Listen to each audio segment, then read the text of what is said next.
श्री शिवाय नमस्तुभयम। दोस्तों, आप सभी लोग जानते हैं कि 14 सितंबर 2024 के दिन यहां पर भाद्रपद महीने का शनिवार परिवर्तिनी एकादशी पड़ रही है। दोस्तों, यह जो शनिवार है भाद्रपद महीने में पड़ने वाला सबसे बड़ा परिवर्तिनी एकादशी है, क्योंकि यह भाद्रपद महीने में पड़ रहा है, जिसका बहुत ही बड़ा और विशेष महत्व होता है। और ऐसा दिन पूरे साल में सिर्फ एक ही बार आता है। और दोस्तों, आप सभी लोग जानते हो कि 14 सितंबर भाद्रपद महीने का शनिवार परिवर्तिनी एकादशी का अगर सबसे बड़ा कोई उपाय है तो वह हल्दी का दीपक वाला उपाय है। तो दोस्तों, इस भाद्रपद माह के पहले शनिवार परिवर्तिनी एकादशी के दिन आप लोगों को इस हल्दी का दीपक वाला उपाय को जरूर करना है। बहुत सारे लोग होंगे जिन लोगों ने इस उपाय को न किया हो, मतलब पूरा साल निकल गया और उन्होंने किसी भी दिन इस हल्दी का दीपक वाला उपाय को न किया हो। पर दोस्तों, आपके पास एक आखिरी मौका बचा हुआ है, जो कि 14 सितंबर भाद्रपद महीने का शनिवार परिवर्तिनी एकादशी के दिन। तो इस दिन आप लोगों को इस वाले उपाय को जरूर कर लेना है, भले ही आपने पूरे साल भर अभी तक इस उपाय को ना किया हो। पर अगर आपने इस भाद्रपद महीने के शनिवार परिवर्तिनी एकादशी के दिन अगर इस वाले उपाय को कर लिया, तो आपको इस उपाय को करने का वह फल मिलेगा जिसकी आपने कभी कल्पना भी नहीं करी होगी। इसीलिए आप लोग इस वाले उपाय को एक बार जरूर कर लेना, ताकि आप लोगों के हाथ से यह मौका ना जा सके और आपको इस उपाय को करने का फल मिल सके। दोस्तों, यह उपाय पंडित जी ने अपनी अभी की ही शिव महापुराण की कथा में बताया है, जिस उपाय को आज हम आपको बहुत अच्छे से समझाने वाले हैं। इस वीडियो को देखने के बाद इस उपाय को समझने के लिए आपको कोई और वीडियो को देखने की जरूरत नहीं पड़ेगी। तो चलिए दोस्तों, उपाय को शुरू करते हैं। देखिए, यह भाद्रपद महीने के शनिवार परिवर्तिनी एकादशी के दिन यह इतना खास होता है, इतना महत्वपूर्ण होता है। देखा है, कभी कभी बड़े बड़े पूजा पाठ अनुष्ठान से जो मनोकामना पूर्ण नहीं होते, वह भाद्रपद महीने के दिन एक छोटे से उपाय करने से ही आपकी मनोकामना पूर्ण हो जाती है। और बहुत सारे लोगों ने इस उपाय को किया भी है और उनको इस उपाय को करने का फल भी जरूर मिला है। अगर आप लोग भी इस उपाय को करना चाहते हैं, तो आप इस उपाय को पहले अच्छे से समझ लेना, सुन लेना, उसके बाद करना। आपको इस उपाय का फल जरूर मिलेगा। और इस उपाय को कर लेने से आपके घर में चाहे किसी भी प्रकार की दुख और समस्या क्यों ना चल रही हो, आपको उसका कारण भी नहीं पता है कि भाई यह समस्या किस कारण से चल रही है। उसका कुछ भी कारण हो सकता है, जैसे कि दोष हो सकता है या किसी भी तरह का मंगल दोष भी हो सकता है। तो इस दिन आप लोगों को हल्दी का दीपक वाला उपाय कर लेना है। यह एक ऐसा उपाय है जिस उपाय को अगर किसी विशेष दिन पर किया जाए, तो भाई उस विशेष दिन का जो है वह तो हमें मिलता ही मिलता है, पर हमने उस दिन पर इस उपाय को किया है तो हमें उससे भी बड़ा फल मिलता है, और फल बहुत जल्दी मिलता है, क्योंकि आप इस उपाय को बहुत ही बड़े और विशेष दिन पर कर रहे हो। तो चलिए अब उपाय के बारे में बात करते हैं, लेकिन उससे पहले आप लोगों को यह जानना आवश्यक है कि आखिर यह उपाय किस समय करना है, किसको करना है और कैसे करना है। तो चलिए हम आगे आपको वीडियो में एक एक करके बता देते हैं।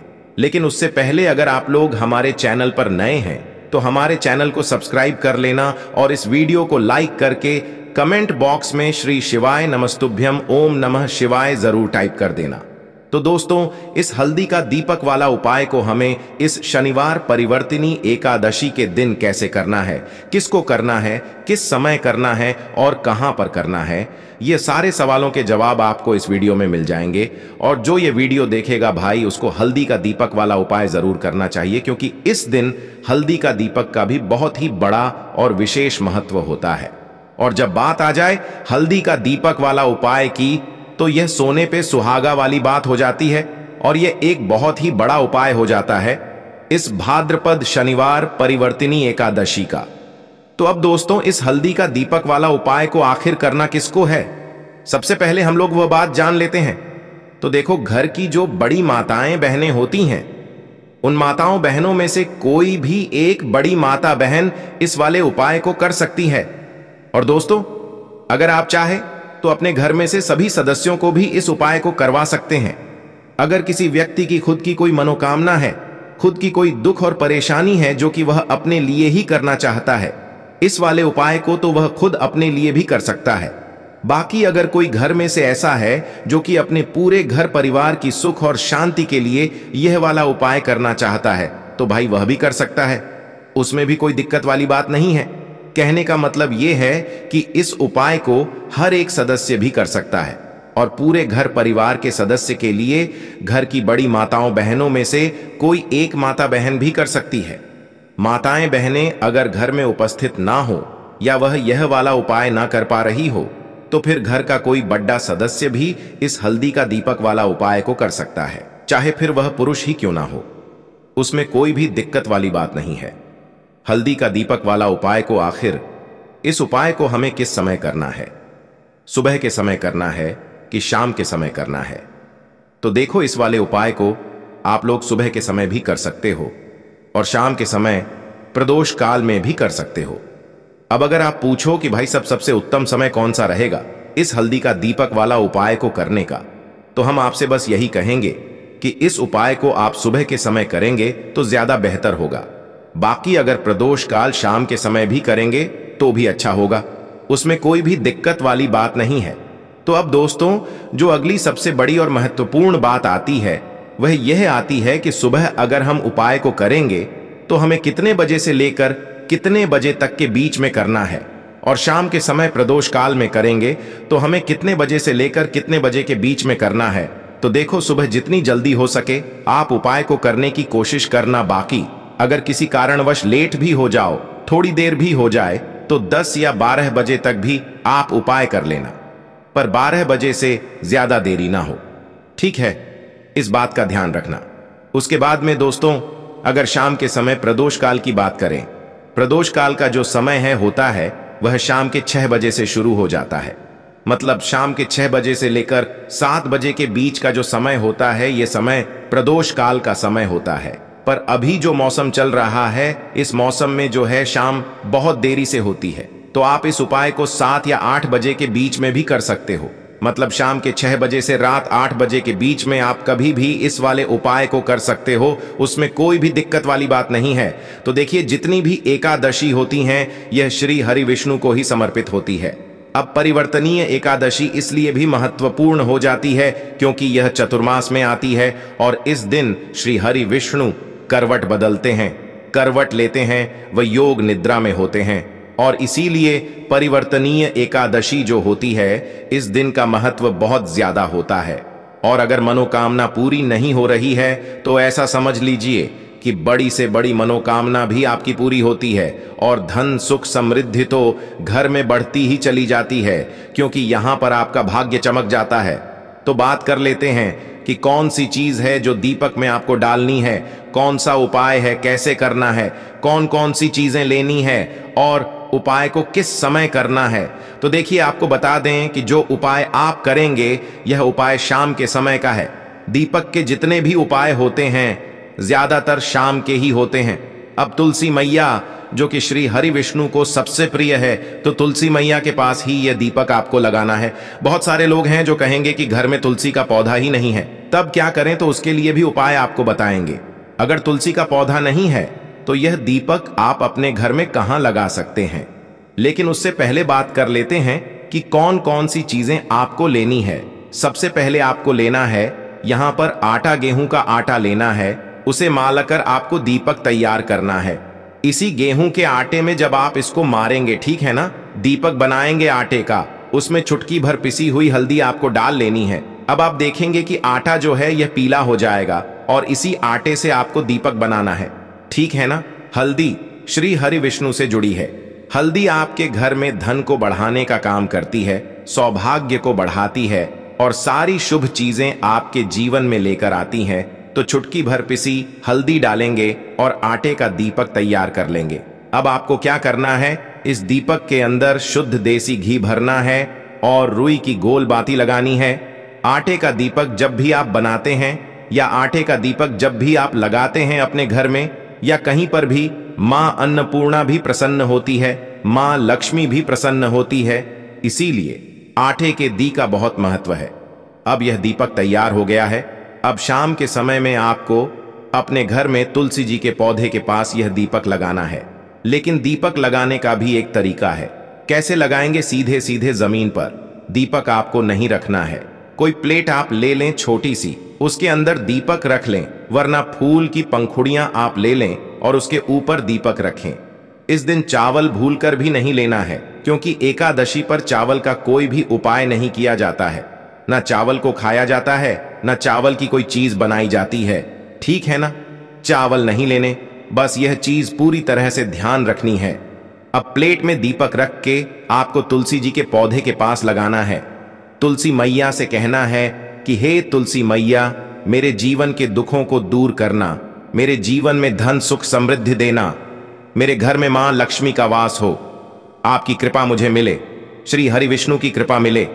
अपने सारे दुख तुलसी मैया से कह देना, जो भी मनोकामना हो वो तुलसी मैया से कह देना। श्री हरि विष्णु के लिए यह दीपक मैंने लगाया है और आपकी कृपा होगी तो मेरे जीवन का उद्धार होगा, मेरे जीवन के सारे दुख दूर हो जाएंगे। तो यह दीपक जो आपने तैयार करा था, यह श्री हरि विष्णु के लिए आपने तुलसी मैया के पास लगाया है।